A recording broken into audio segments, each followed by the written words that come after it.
강아지를 키우다 보면 자율급식과 제한급식 둘 중에 어떤 방법이 좋을까 하는 고민이 되실 텐데요. 저도 강아지 3마리를 키우면서 2마리는 식탐이 많아서 체중이 급격히 늘었고요. 1마리는 식탐이 너무 없어서 사료는 먹지 않고 간식만 기다리다 공복토를 하곤 했어요. 각각 아이들의 성향과 체질이 다 다르다 보니 어떤 급식 방법이 맞을지 정말 고민이 많았습니다.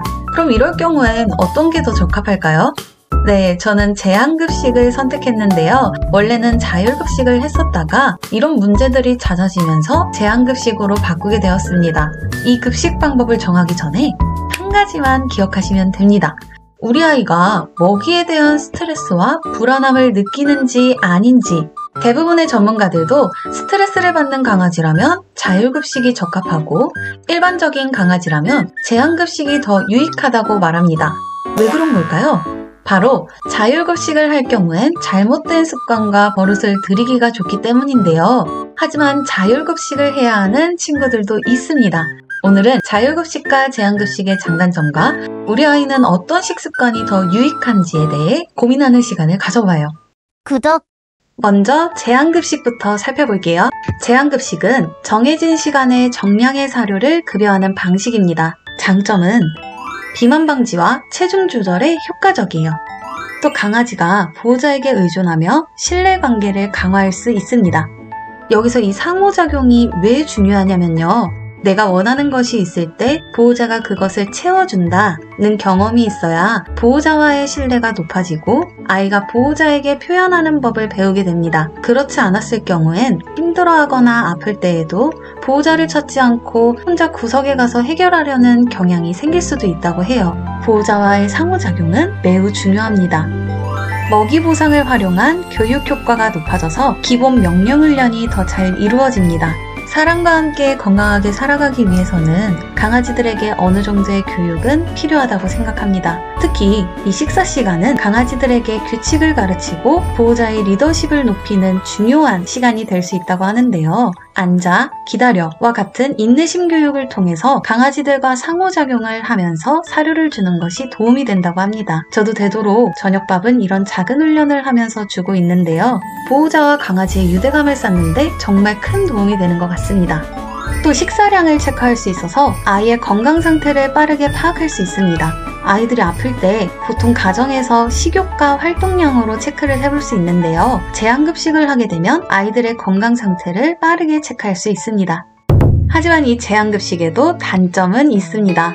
제한된 식사로 인해서 리소스 가딩, 자원을 지키려는 공격성 행동이 나타날 수 있습니다. 주의를 갖고 지켜보셔야 합니다. 그리고 보호자가 매 시간에 맞춰 식사를 급여해야 하는 번거로움이 있을 수 있습니다. 이 제한급식은요, 비만이나 다이어트가 필요한 강아지나 보호자와의 신뢰관계 형성과 교육이 필요한 경우, 또 다견 가정에서 식사량 관리가 필요할 때 강아지의 건강 상태나 식욕 변화를 관찰해야 할 때 추천드립니다. 보통 많은 분들이 제한급식을 하지 못하는 이유가 집을 오랜 시간 비워야 하는 상황으로 인해 쉽게 하지 못하실 수 있는데요. 저 역시 그랬습니다. 이런 상황에 계시는 분들은 자동급식기를 사용하시는 것도 도움이 됩니다. 저 같은 경우엔 아침잠이 많은 편이라서 정신없는 아침엔 자동급식기로 급여를 해주고 저녁에 돌아와서는 직접 급여를 해주고 있습니다. 이렇게 상황에 맞게 잘 활용하신다면 견주인 나도 편하고 반려견의 건강도 지키실 수 있습니다. 이제 자율급식의 특징을 살펴볼게요. 이 자율급식은 강아지가 배고플 때 언제든 사료를 먹을 수 있도록 제공하는 방식입니다. 장점은 항시 사료가 급여되어 있으니까 반려견들이 음식을 스스로 조절하며 천천히 먹게 돼서 음식에 대한 스트레스가 감소됩니다. 보호자가 장시간 집을 비워도 공복 시간으로 발생할 수 있는 위장 문제, 공복토를 예방할 수 있고요. 매 시간 맞춰서 사료를 급여하지 않아도 돼서 나도 편하고 아이들도 먹고 싶을 때 먹을 수 있어서 편하다는 장점이 있습니다. 그리고 다견 가정에서는 음식 경쟁을 줄여서 강아지 간의 갈등을 완화할 수 있습니다.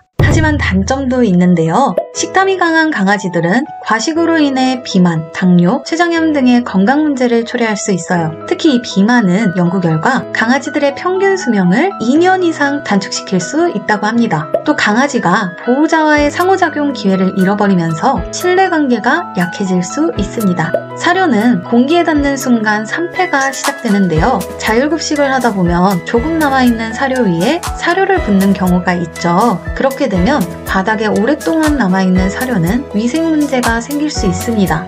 강아지들의 식사량과 건강 상태를 확인하기가 어려워요.